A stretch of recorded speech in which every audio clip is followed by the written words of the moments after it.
మహిళా trainee IPS పై లైంగిక వేధింపుల కేసులో నిందితుడు ట్రైనీ ఐపీఎస్ ఉదయ్ కృష్ణారెడ్డిని పోలీసులు అదుపులోకి తీసుకున్నట్టుగా తెలుస్తోంది. తనపై లైంగిక వేధింపులకు పాల్పడినట్లు కర్ణాటకకు చెందిన మహిళా ట్రైనీ ఐపీఎస్ ఇచ్చిన ఫిర్యాదుతో అత్తాపూర్ పోలీసులు ఉదయ్ కృష్ణారెడ్డిపై కేసు నమోదు చేశారు. ఉదయ్ కృష్ణారెడ్డిని అత్తాపూర్ పోలీస్ స్టేషన్ కు తరలించారు. కాసేపట్లో ఉప్పరపల్లి కోర్టులో హాజరుపరుస్తారు. మరోవైపు తనపై నమోదైన కేసు కొట్టివేయాలని కోరుతూ ఉదయ్ కృష్ణారెడ్డి దాఖలు చేసిన పిటిషన్ పై ఇవాళ హైకోర్టులో విచారణ జరగనుంది.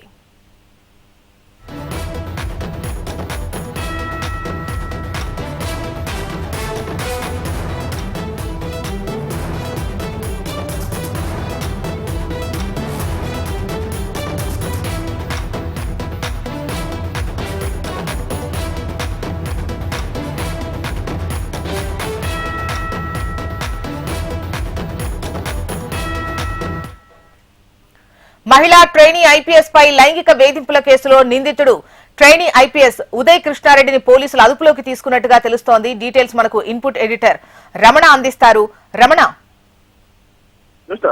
సంచలనం సృష్టించినటువంటి ట్రైనీ ఐపీఎస్ ఉదయ్ కృష్ణారెడ్డి వ్యవహారంలో అంటే ఆయన ఒక ట్రైనీ ఐపీఎస్ మహిళా ఐపీఎస్ సంబంధించి అసభ్యంగా ప్రవర్తించడంతో పాటు లైంగిక వేధించాడంటూ ఆమె పోలీసులకు ఫిర్యాదు చేయడం, ఆ తర్వాత ఉదయ్ కృష్ణారెడ్డి కనిపించకపోవడం అంతా ఒక పెద్ద డ్రామాగా కనిపించింది. ఎందుకంటే ఆయన ఆత్మహత్య యత్నం కూడా చేసినట్టుగా కొన్ని 2 రోజులు హాస్పిటల్లో ఆయన జాయిన్ కావడం, ఇవన్నిటిపై కూడా పోలీసులు పూర్తిస్థాయి విచారణ చేసినప్పుడు అంతా కూడా కేవలం తను ఎలాంటి విషపదార్థం తీసుకోలేదు, ఆ సూసైడ్ సంబంధించి అంతా కూడా డ్రామా కూడా తేల్చడంతో పాటుగా ఎవరైతే బాధితులు ఉన్నారో బాధితులకు సంబంధించి ఆయనకు వైద్య పరీక్షలు చేసినప్పుడు ఆమె ఒంటిపై కొన్ని గాయాలు కూడా గుర్తించారు.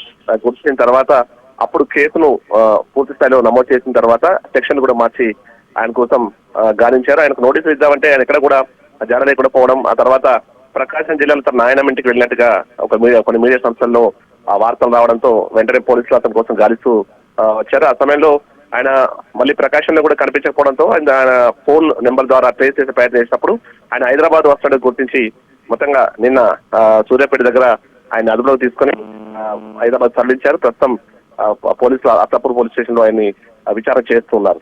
మొత్తం వ్యవహారానికి సంబంధించి అసలు ఎందుకు ఆయన పారిపోవాల్సి వచ్చింది, ఇవన్నీ వివరాలు కూడా నుంచి రాబట్టే ప్రయత్నం చేస్తారు. మొత్తంగా మరి కాసేపట్లో అతన్ని రిమాండ్ తరలించేందుకు కూడా పోలీసులు ఏర్పాటు పూర్తి చేశారు.